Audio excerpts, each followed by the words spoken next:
lost my place. Hold on. 1 second. Yes. Led to this curiosity, and I want to say that it was Thales of Miletus that predicted a solar eclipse, which really led to this more scientific point of view.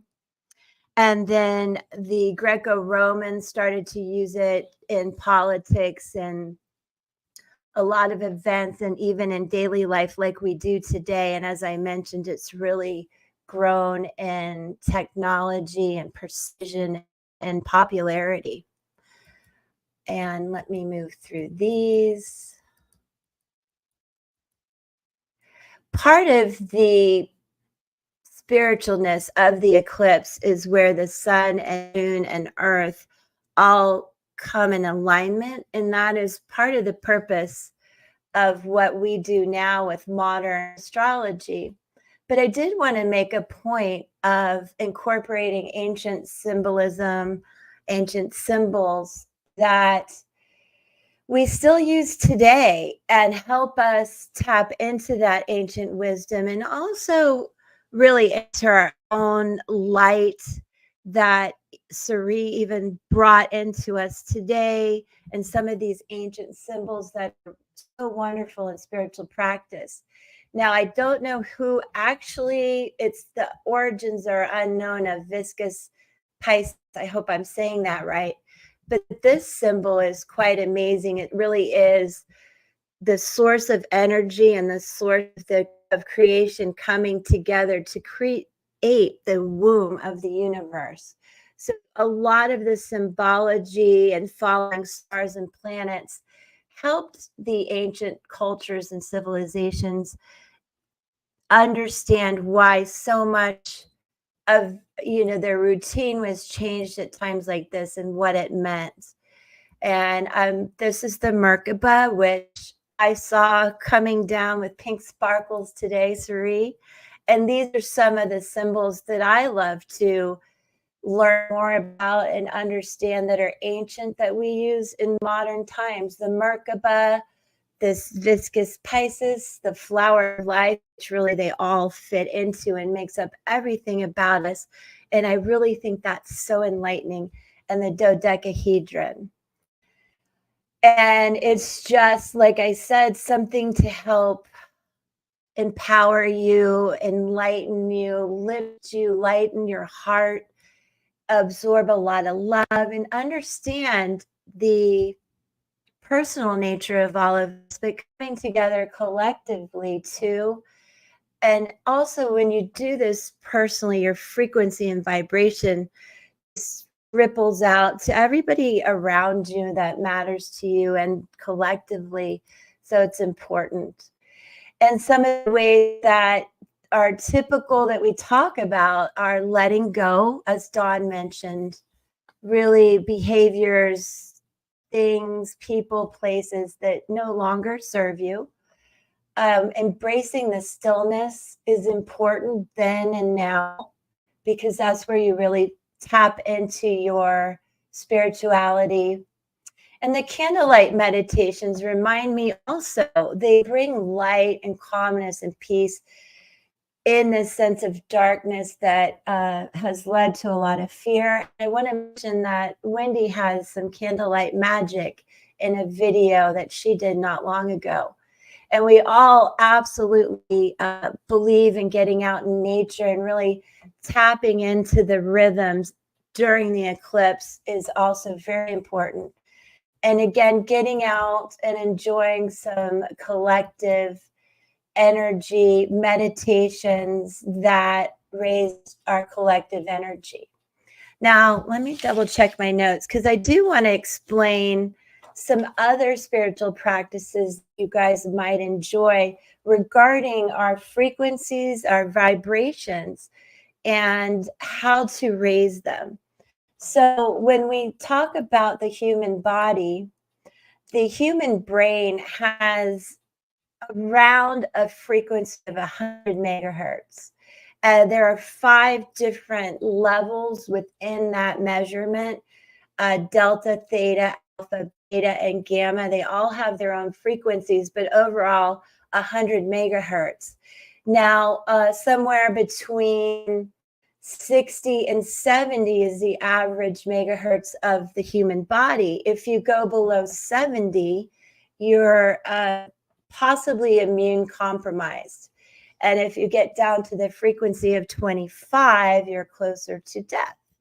So it's very important to think of ways to protect and cherish your vessel and raise your vibration. I love essential oils. It's been part of my life for a long time. And there are 7 here that I can mention quickly, that will also increase your frequency, and they make for great spiritual practices of all sorts for your environment and your body. So rose is 320 megahertz, also associated with love, compassion, really helps you open up your heart. And because it's such a high frequency, it's very helpful in that regard. It's also helpful for insomnia, anti-depression, and stress relief. Frankincense is 150 approximately megahertz, imparts peace, relaxation, deeper connections to the divine. And as we go down a little bit, lavender offers calmness, reduces stress and anxiety, and is very conducive to your environment of spiritual practices. Now, clary sage is wonderful too for emotional balance, calmness, and spiritual enlightenment. That's at about 105 megahertz. It's also may benefit depression, muscle cramps, and hot flashes. Just thought I'd throw that in there. And then sandalwood is 96 megahertz. This grounds and centers, is often used in meditation and enhances clarity and awareness. And then as we go down to lemon is 96. That also offers a clarifying effect. It's invigorating, and it also offers a clarity and awareness, similarly to peppermint, which is very clarifying. It's also very good for indigestion and possibly headaches. So I thought I'd throw that in there. Now, while we're looking at ancient oils that have been around forever, let's talk about the clothes. The clothing that we wear is pretty important. And linen is very, very, very high frequency at 5,000 megahertz. That's why you often see shamans wearing this type of material, this natural, beautiful, breathable material. Cotton is 100 megahertz. Obviously, it's also breathable, it's more comfortable, and it has hyperallergenic properties. And then we can talk about hemp also, which is 80 megahertz. It's more durable and eco-friendly, sustainable. Silk is 10 megahertz, although very luxurious, is nowhere near the level of vibration that linen is. And then lastly, wool is very important for insulation and moisture wicking at 5 megahertz. So it's something to think about, the clothes that you wear and how it may affect your frequency, your biofield, your energy of your biofield.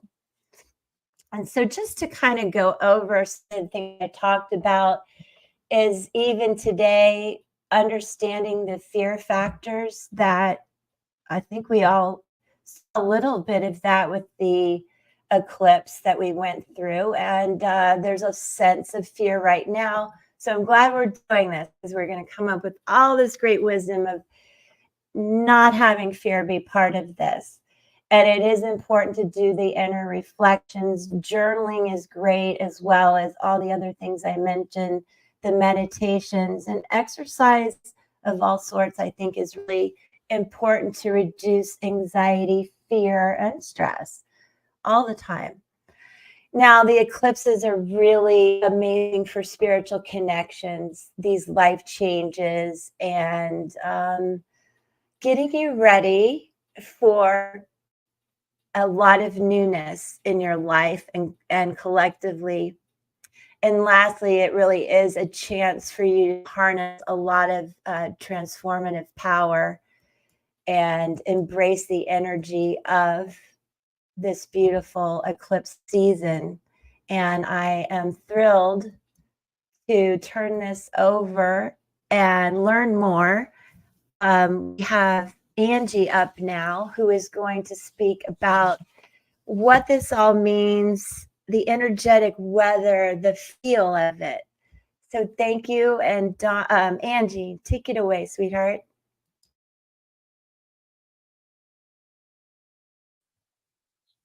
Hi, everybody. How's everybody doing tonight? Thank you again so much for being here. We really do appreciate all the love and support that you share with us and the energy. I do have some pretty simple slides prepared.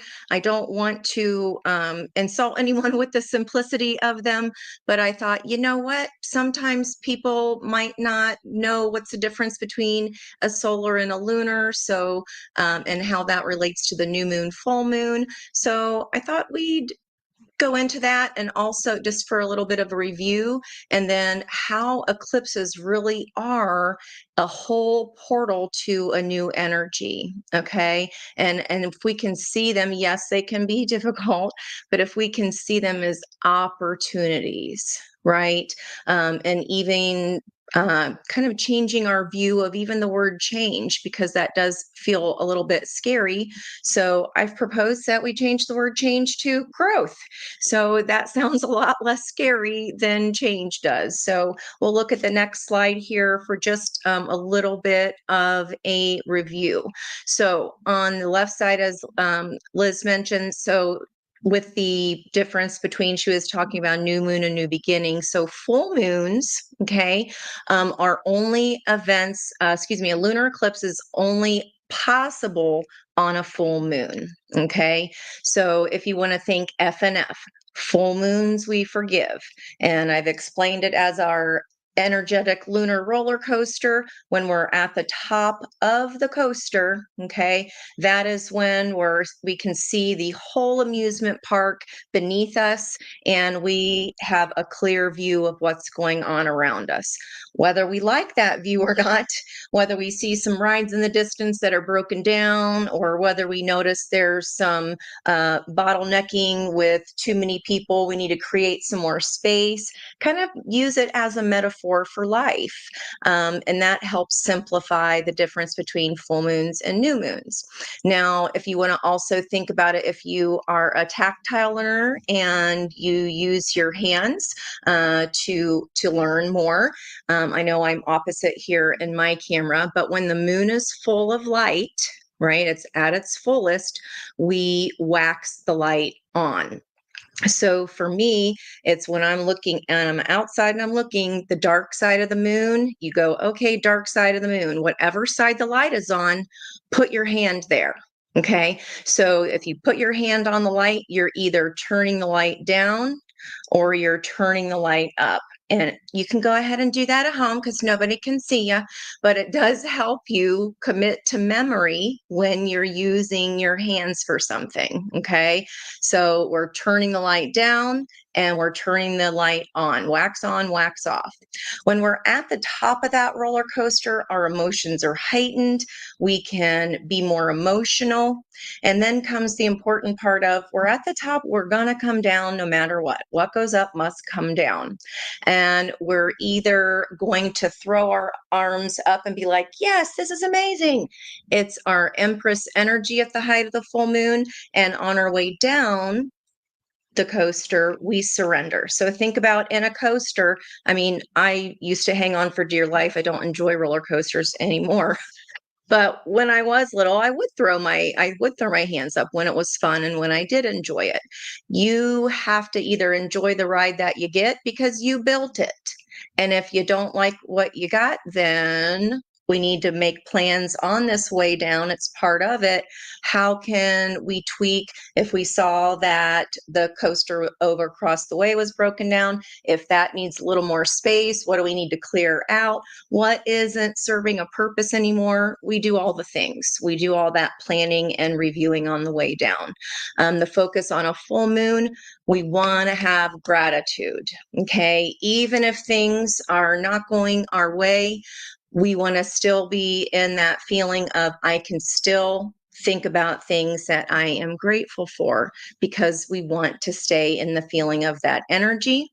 And think about when you release your hands and surrender. Surrendering includes forgiveness. So that's when we do our Ho'oponopono. If you've never tried that before, there's tons of stuff on YouTube. You can Google it, and there's a lot of different flavors and varieties there.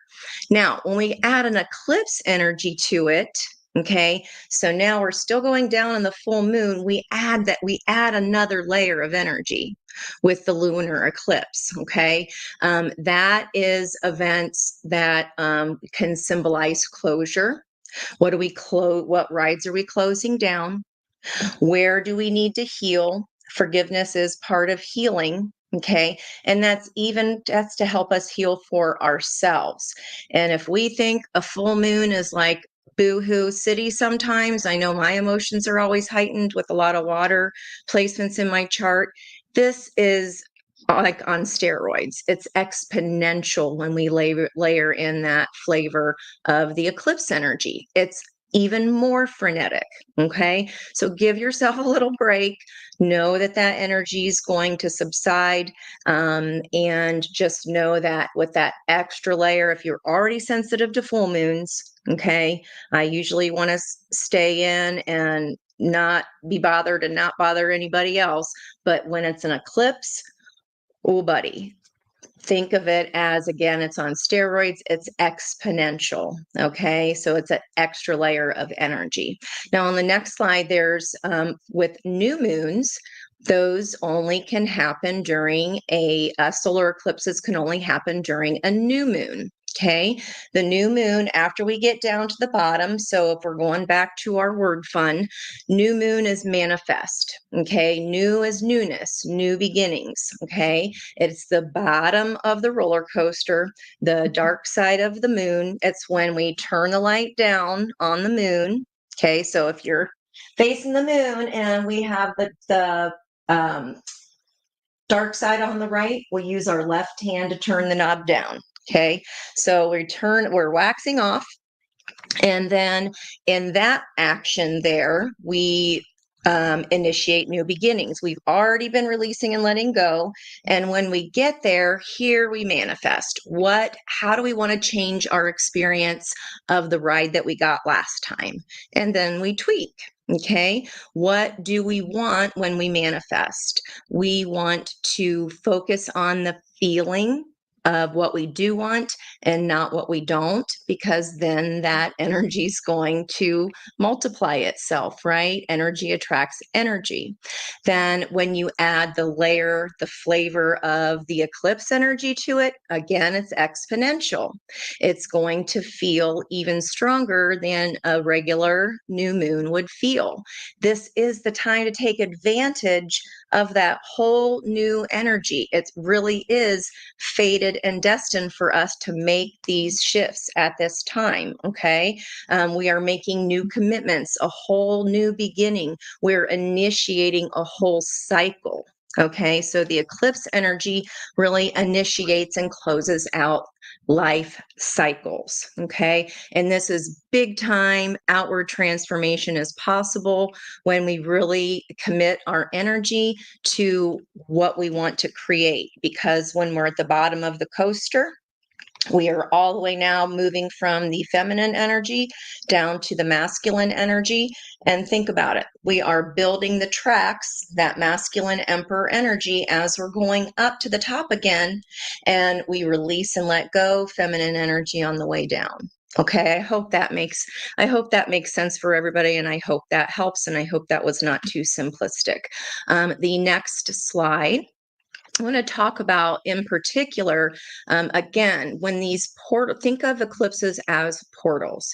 You are stepping through to a whole nother way of being. It's a whole nother door. It's like, what's hiding behind door number 2? Let's go check this out. Okay. Let's make a deal.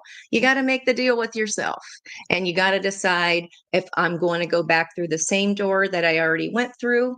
I will probably, if it wasn't working out great for us, I'm going to have universal energies giving me a push and giving me signs by way of resistance that continue to show me, look, kid, this ain't working out for you. That's what the resistance energy does. It brings these little snags and snafus along the way to try to get us to go there little bits at a time. But when those eclipses hit, it's like, now it's go time. And we can make that a lot easier on ourselves if we're following those niggles along the way. Now, with the nodal eclipses, they are hitting this North Node eclipse in Pisces. It points to where we find happiness and fulfillment. Okay. And then when we hit that Libra new moon, we're going to be compelled to stay down in that South Node energy. So this is where you would want to pull out your birth chart, and you want to look at where that 25 degrees, 40 minutes, or 26 degrees Pisces is in your chart. And if we're going to open door number 2, okay, that North Node that we just had, that nodal eclipse, is going to point to where we can find happiness and fulfillment. If that last door was not working, if we're not enjoying the ride that we're getting from the coaster that we built, it's time to step totally into that new portal and door number 2. Okay. Looking at your chart will show you the life area that's most going to be relevant for you in. Now, when we hit that South Node eclipse energy in Libra, and your chart is going to be right across the hallway, wherever that is for you, the sister energy there. Excuse me, not the sister energy, the opposite energy. You're going to be looking at the Libra side of your chart, because our South Node in Libra is there currently. Okay. Where we may feel compelled to stay in those behavioral patterns. It's like, no, we don't want to go. Well, again, we're going to get those little nudges that we may not enjoy so much. Our eclipse in April, that was really, really heavy. That was hitting the nodes. Okay. It was hitting the North Node in Aries. Now, this nodal eclipse that we just had in Pisces, so looking at your chart, that's going to give us a little hint there of what January of 25 to, I think it's in February of 27, of how those energies are going to play back and forth together.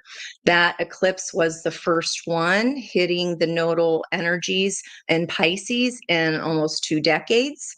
It's the beginning of a new story, okay, about what we are called to initiate. What is behind door number 2?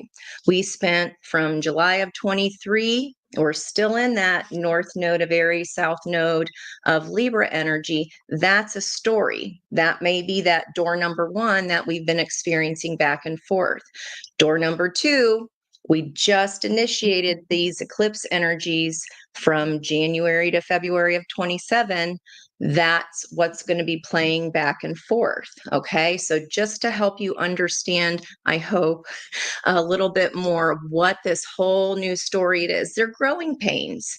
If you remember growing pains when you're a kid, it really does physically hurt, right? It's painful. Growth can be painful, but we can also look at it through a lens of it's exciting. We are building a whole new ride that has never been invented before, because it's an opportunity to transform something, a new invention, and be anybody we want to be. You are the creator of your own story. Okay.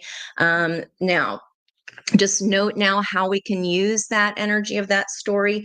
Note in your life, if I know everybody's feeling some kind of way, or a lot of people are, try to pinpoint where we are feeling more heightened in our energies, what may be feeling more frantic, okay? And then we're going to figure out, well, what can we implement then to prevent that energy in the future? Because we're on our way down and we're reviewing the ride that we just got.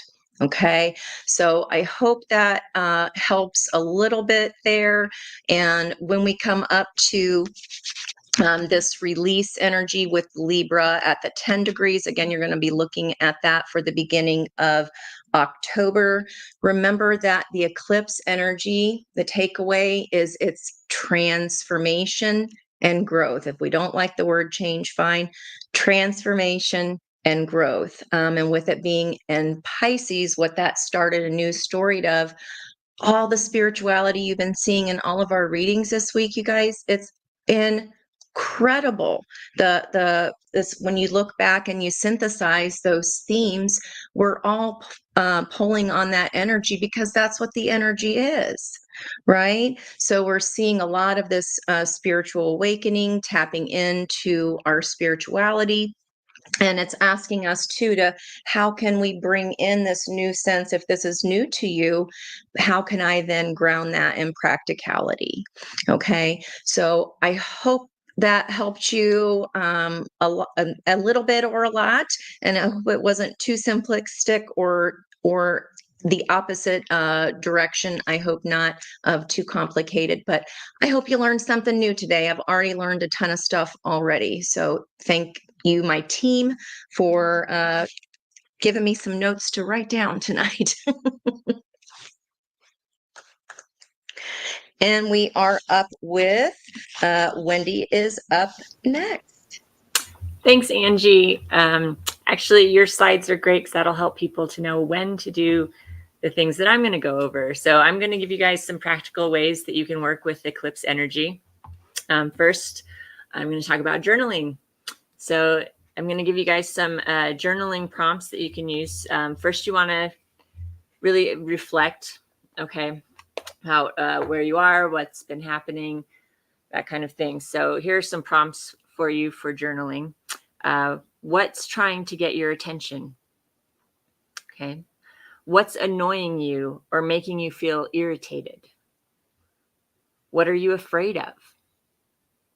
What blocks are you holding on to? What has been showing up recently that you want to release? What parts of your life feel ready to shift? What areas of your life feel complete? How can you celebrate your accomplishments and thrive? It doesn't all have to be just about the change that we want to make. We also need to reflect and see how far have we come, right? Then I want you to visualize and think about what you want your life to be. And this is included in the journaling part. So in 3 months, in 6 months, a year, 2 years. So you want to flesh that out in your journal and write that out. What do you want your life to be? And don't be afraid to dream big, okay? And then I want you to write down your intentions, big or small. Just try to keep it simple with a few words to make your intent very clear. And that's a good practice to have too, if you start to do rituals and things, which I'll go over in a little bit.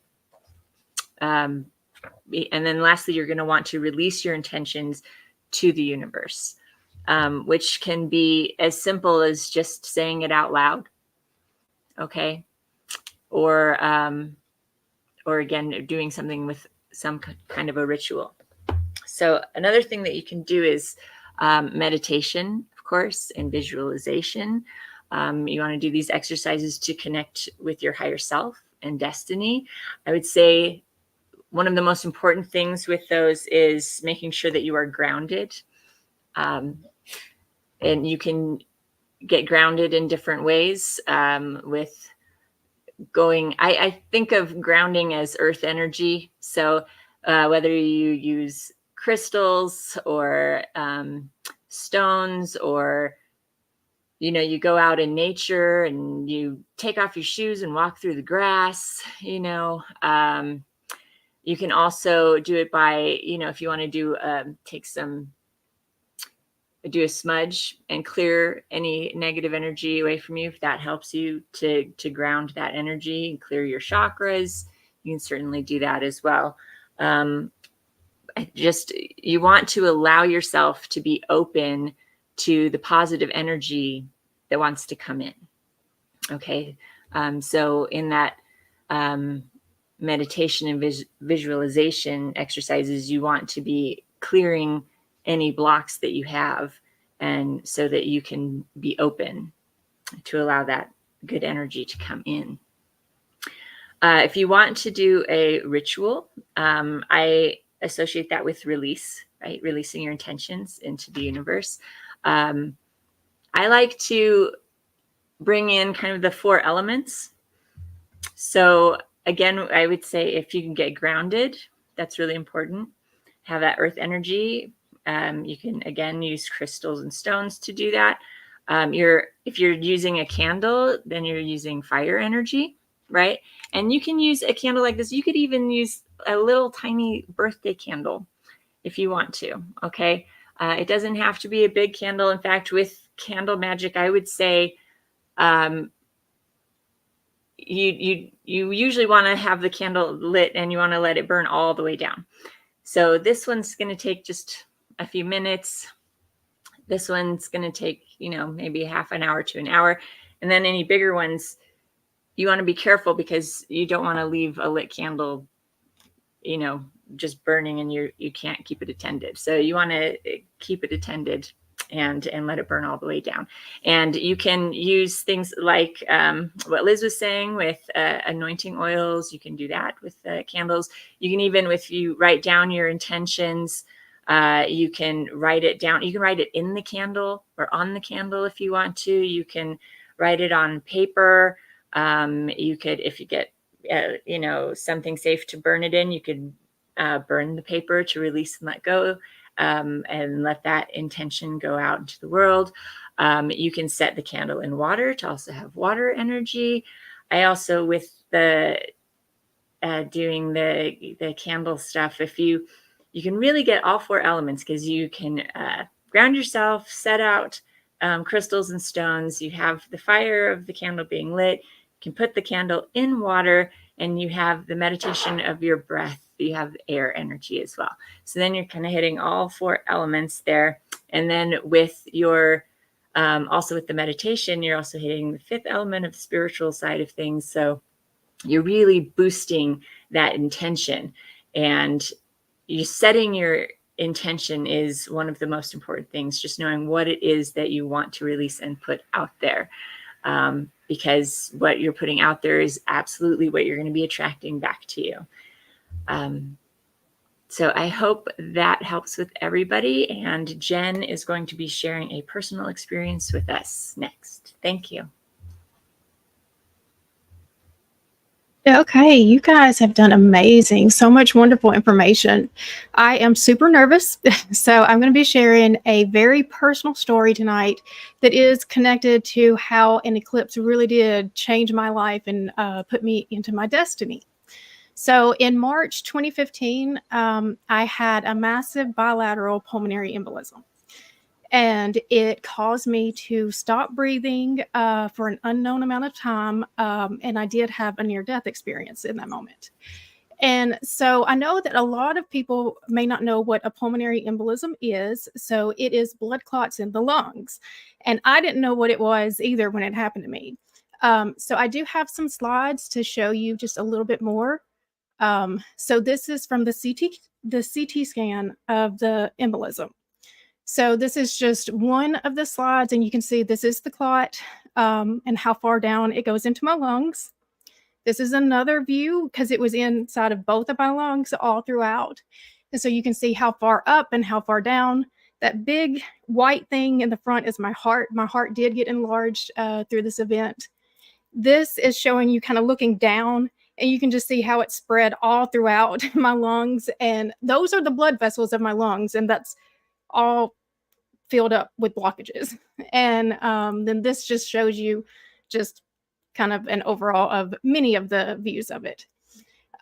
So what I learned after talking with Dawn this year is that it was actually the day before that happened to me, there was a total solar eclipse. And it wasn't just any total solar eclipse. It was at 29 degrees Pisces. That is the very last sign of the very last degree of the zodiacal wheel. And when things hit that degree, that's massive. That is massive, massive endings and beginnings.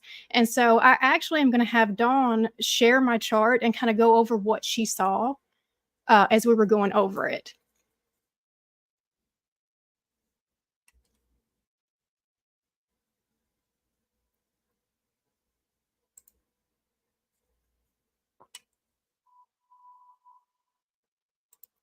Okay, you're muted, Dawn. I can speak. There we go. Taking a look at this chart, Jen was 35 years old at the time that this happened. She had just had her birthday, and that would be putting her in this 12th house axis. It would be on her health axis of things unseen as well over in this area of the chart. So there were several planets that were very strongly activated in her chart at the time. Saturn, because it rules that 12th house in her perfection year.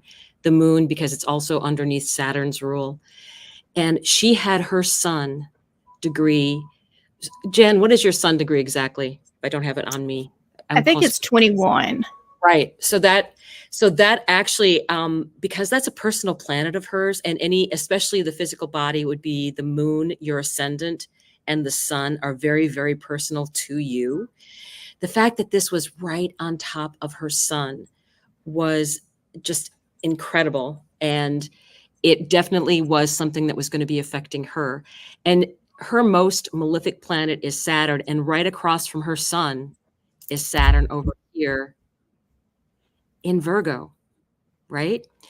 So there were several other things going on in her chart that day that actually got activated by that new moon.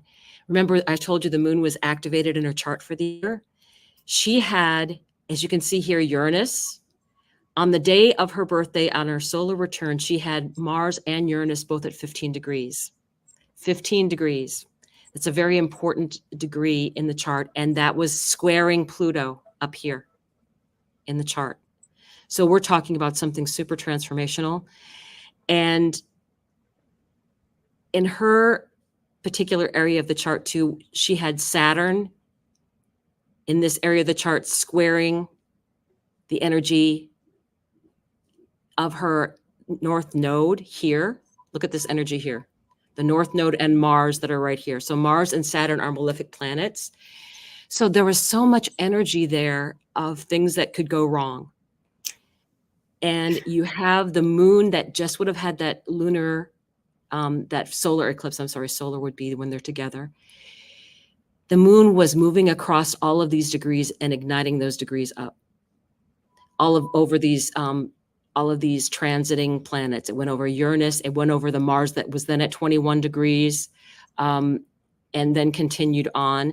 So this all got activated with that moon transiting through after it just had completed that energy of the eclipse on a very personal planet for her. So there was a lot of things going on at that time. And again, you can see this is a 29 degree, her in the area of health, because it's the 6th house. So her north node is in the 6th house here. So she was very fortunate to have actually survived this. I think we took a look at a couple different things for her. One of the things that helped was she had Venus was in a trine to this area of the chart. I think we discussed that too, Jen, that Venus is your most malefic planet, and that actually helped you with this survival of this devastating, because it also went to your brain, did it not? The pulmonary embolism? It did. It affected my heart, lungs, and brain. Yep. Right. So very much it hit so many different areas of her chart just because of the planets that were involved in it, but it really got set off at that time of that eclipse on her sun. And I do want to say the area that got impacted on my brain was right beside the pineal gland. So I feel like it broke it wide open. Well, Uranus was actually super involved, the transiting Uranus and your natal Uranus, because your natal Uranus being up here also would have been in a square to the node here. So just a lot of different energies out there. So I just wanted to show just how it can be seen in a personal chart. Because I mean, that just like, once I saw it, that just blew me away. I already knew that moment, you know, like just because I survived it, there was purpose, you know, out of that. But seeing it like that just makes it just that much more impactful to me. I do know that it put me on my purpose and mission, and I had no idea in that moment, you know, where it was headed. And I saw somebody said about Eliquis. Actually, I don't take any medicines for it. I had also bleeding issues before, so I was only on the blood thinners for 9 months, and then they took me off of it. So I don't have any residual anything anymore. So I did up until I had my spiritual awakening. After my spiritual awakening, like everything just seemed to go away. All right, so we're going to go ahead and move over to Marsha. Okay. Myself. Hello, everybody. Wow. Okay. I want to take a couple of breaths. That was pretty harrowing story there, Jen. So I could see in the comments.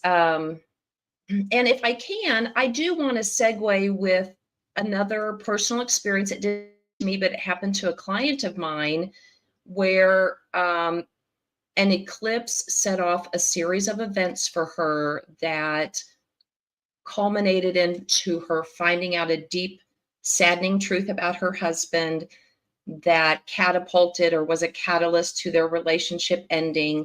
It came in a time in her life where she had been a stay-at-home mom and her children were now off to college. So she was very empty in as far as an empty nester. I mean, I couldn't, those words just had a lot of power for her. But what ended up happening is she said she found solace in going into a meditative state in her kitchen and getting back into baking. The work of working, with her hands kept her grounded. She felt connected to her ancestors. One thing led to another, and she started a small little homestead bakery out of her house and ended up taking on a client who she made these little cake pops for. But the cake pops happened to be in the figure of a little Cupid doll. And her client had told her that the Cupid doll, she gave her something to, not a portrait, but a little figurine of it. And she had told my friend that this Cupid doll came out of a gumball machine in 1973. And it had a special connection to her and her mother. And her mother was now suffering with dementia. But she thought that this would be a wonderful connection because the Cupid doll was found in her mother's jewelry box all these years later. The daughter didn't even know she had kept it. So obviously it had meaning. So my friend put together these, and I'm sorry, this is totally off script, but my friend put together these little Cupid dolls, takes it to the mother, or takes it to my friend. And it facilitated a moment of connection between the woman and her mother that was vivid. It was lucid. There was connection. There was closure for a relationship that had gone off the rails. And so you just never know what events are going to take place that will put you on your path. So I want to kind of touch on how this eclipse energy, just in the example of Jen's story and the story of my friend, can really move us along our path to our destiny. And I know that's a very big concept for a lot of people. And you're like, well, what even is my destiny? And it can be something as profound as what happened with Jen, or also as profound, but as simple as what happened to my friend. And, just reconnecting with who she was on the inside and the things she loved. She now has a thriving business, right? Where she was a stay-at-home mom. And so all those things just fell into place. And what it made me realize, and this is what I'd like to pass along to you, is that mastering that alchemy so as to be an outward expression of the things that bring you joy. And that is your destiny. I'm going to say that again. Mastering alchemy so as to be the outward expression of the things that bring you joy. When you do that, you are fulfilling your destiny, and it ripples out. Sometimes we see this in big ways with people, but it happens in the everyday moments of our lives. So I also want to remind people that, or offer, I should say, that one of the cornerstones, and other people have attested to it here as well, one of the cornerstones of my spiritual practice is simply to observe the universe, observe the seasons we're in. What is this time calling for? The macro and the micro, and how these, how they operate in cycles of birth and growth and death and renewal, and flowing with that, and synthesizing that into the natural cycles of my own spiritual journey. This time of year, we're kind of bringing in the harvest, closing things down, getting ready to rest and go into the winter season. And so these eclipses, this time and it many times, let me see, there we go, offer us a time for deep reflection. So I'm just going to go through these somewhat quickly, and then we'll leave a link down below to a PDF of this, and you can download it for yourself and take a look at it at your leisure. But first of all, and especially at this time of year, eclipses offer us a time to really cultivate balance and honor natural rhythms and cycles. So I want to leave you with some questions that hopefully provoke something in you to take a closer look at your own spiritual journey. But first of all, so what are some daily practices that you can cultivate to bring inner balance and alignment? We've heard many of those here tonight. But another one that's very important, I think ties into what Wendy said, is, am I present enough to understand the language of my soul? And just sit with that in quiet meditation. And then what steps can I take to honor and recognize these natural rhythms? Another part of eclipses that we've heard everybody kind of mention is things ending, things beginning. And we are such personal beings, right? Our personal relationships, these one-to-one relationships, even casual relationships, they have such an impact on us, individually and collectively. So it's a time to really assess relationships and look at the ones, kind of assess them in columns of the ones that feel harmonious and then the ones that feel imbalanced. And then ask yourself, do I want to bring these into some kind of equality? Start there. Some of them you don't, and it's okay to let them go. And ask yourself if there's an energetic alignment within and without in the context of that relationship. Is it lopsided? Those are ones that you may not want to continue pouring energy into. Another thing I would invite you to do is explore the concept of harmony. And what does peace and harmony mean in the context of my life, right? What are some thoughts and activities that naturally bring me to a state of harmony and joy? Okay. And then how can I invite harmonious serendipity into all the areas of my life? Magic is there for the taking. Okay, it is about your perception and harnessing the magic that exists within you and within the world right around you. In this time and going forward, and in the next couple of months especially, I think many of us are going to feel called to confront injustices in our home life, in corporate life, at the school, in our neighborhoods, and even on a much larger global scale. And so this is a time where you can really ask yourself, are there situations in your life or in the world where you personally feel called to stand up for fairness and justice? And if you don't, can you hold space and offer support to those that do? How can I use my voice and actions in a positive impact? And so if you don't feel called, you can hold the space, the energetic space of harmony and joy. Okay. It does have an impact.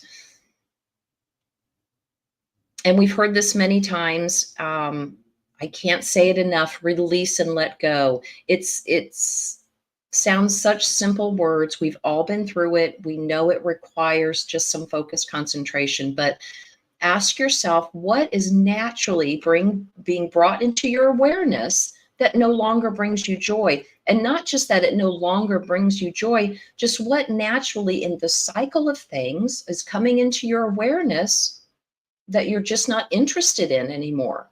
You don't want to pour any more into it.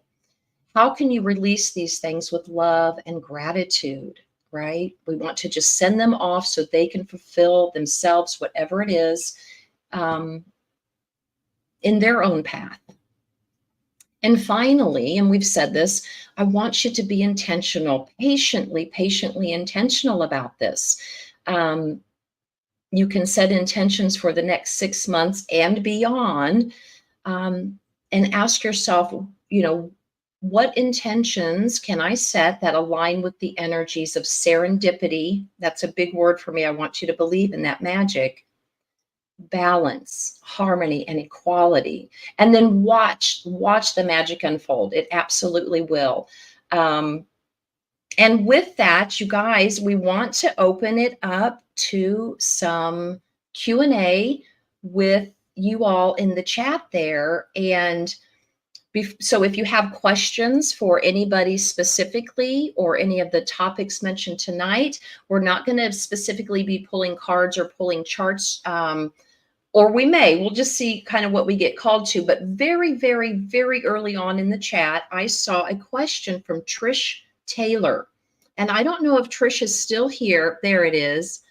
Is there a way to tell if your third eye is opened? And wow, Trish, that is a fantastic question. I do believe there is, and I will turn this over to anybody else. But first, let me chime in and say that when I began to understand the sensation of my guides giving me a clear signal. So, I have sensations in the bodies. I have a hunch. I have, all kinds of stuff. But when my guides were first, I could feel like a tapping. For me, that was what came through with me. And I would itch the front of my forehead. I'm like, what is that? But beyond, for me, that physical sensation, there is a clarity that comes to you, a clarity of, oh my gosh, the worldview that I had before this moment was so small. And the world just kind of opens up to you. I also recall at that time having the most vivid dreams of my life. So I think those would be some signs and signals that third eye is opening up. Anybody else have any thoughts on that? Yeah, actually, you can also check your chakras and see if your third eye chakra is open. If you have a pendulum that is round, you can hold it in front of your third eye, and if it swings in a circle, you don't swing with your hand, you just hold the string, and if it's still, then your chakra is closed. if it starts to swing in a circular motion, then that your chakra is open. And you can actually, if you find that it is closed, then it's helpful if you have someone with you who can do like kind of a guided meditation with you, but you can work on focusing on that energy and opening your chakra. And then when you go over it again, you'll see that it has opened. Anybody else? I love that. Yeah. That's fascinating. Yeah. And super practical. We can all do that, right? Yeah. Yeah. I would also share, I see pictures even with my eyes closed. It's almost like a video. And sometimes I will have pictures of people or places or colors. And so my intuition will be very heightened, but even with my eyes closed, I can still see. It's almost like my eyes are open, and I see. I can just tell that the third eye is kind of blown apart, and it will. And sometimes it's when I'm coming awake in the morning, and at times it might be in meditation. At times it could be right before I go to sleep. But it's when I'm really relaxed is when I notice it the most. And I didn't know what it was. And I had to ask someone, and they were like, oh, that's your third eye opening. I didn't understand when I was experiencing it for a long time that that's actually what it felt like and looked like. For some people, I would only describe it to me, but I see pictures and people, even with my eyes closed, very vivid. And sometimes they're connected to people I will meet that I haven't met yet, people that come into my life, or dreams, like someone else has mentioned. So that might be another manifestation that you might experience. Anybody else? Oh, there's Jen. Oh, Jen, you're muted. Okay. Sorry. I've got a cool party trick that you can use to tell if your third eye is open. I'm not sure if this is valid or not, but it's pretty cool if you want to try it out. So I have a quarter, and you put your focused energy right here at your third eye. And so you're going to just set it right here. And oops. Okay, I'm nervous. So if you are not connected, it will fall off. And so there's your proof that it will fall off. Okay.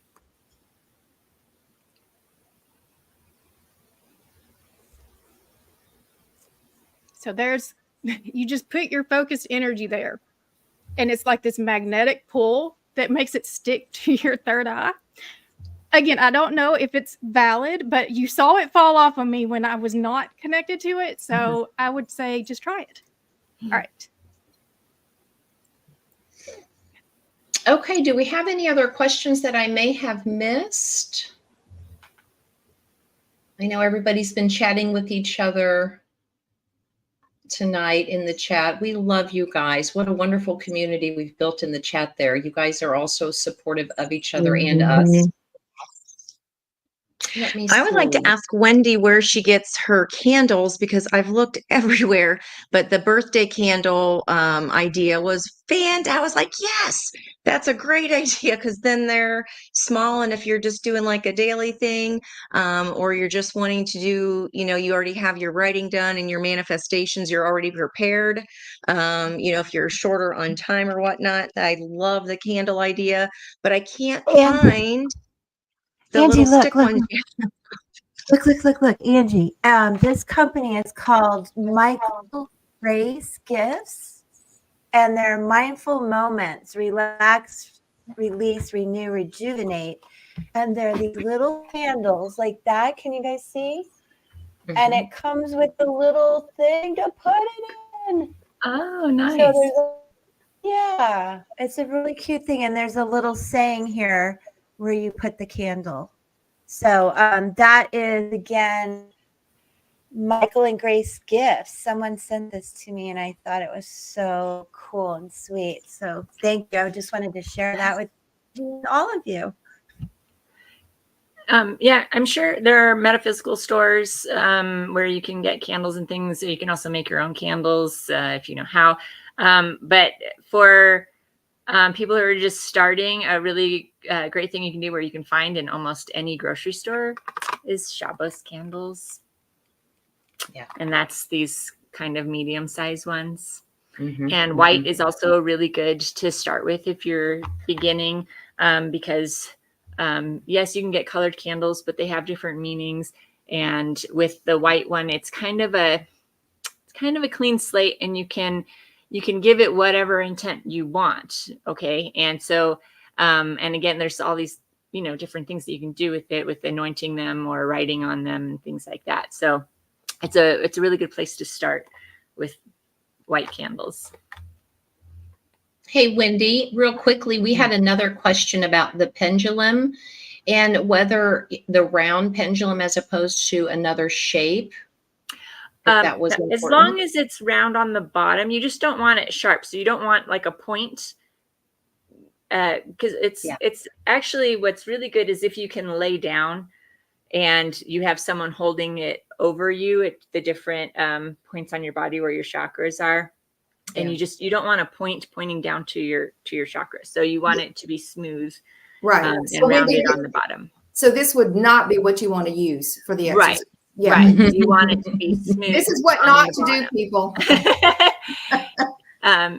But if it's like a teardrop where it's round on the bottom and pointed on the top, that totally works. That's fine. This one's a little bit of an egg shape. Can you see? Mhm. It's And not that would as be fine. pointed. It's but it's Yeah, I love rounded. this one. But it's rounded. So Because- you just don't want a Yeah, sharp versus. point. Yeah. Yeah.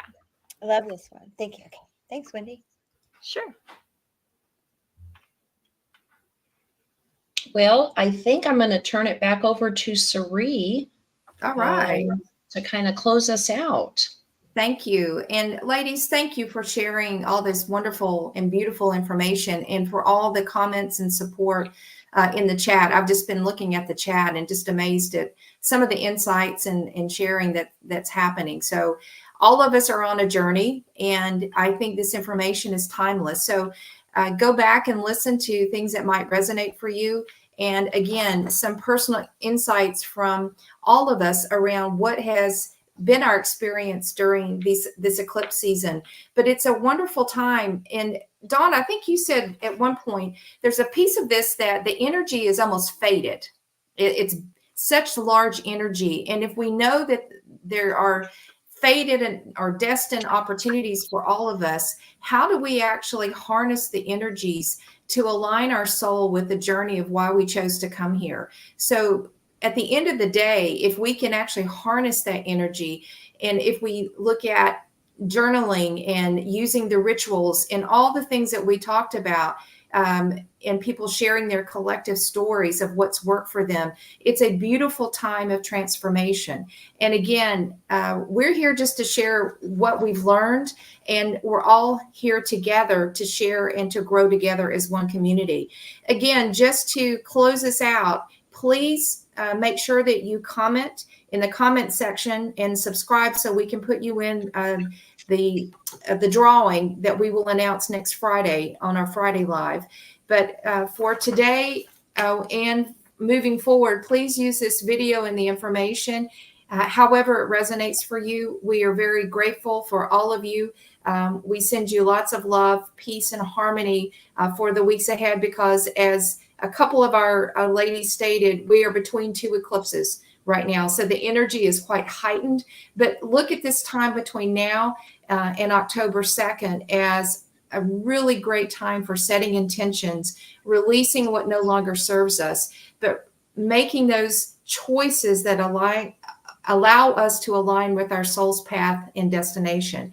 So with that, we are going to close for today, and just to say, have a beautiful weekend, and we will be back together on Monday at 10 a.m.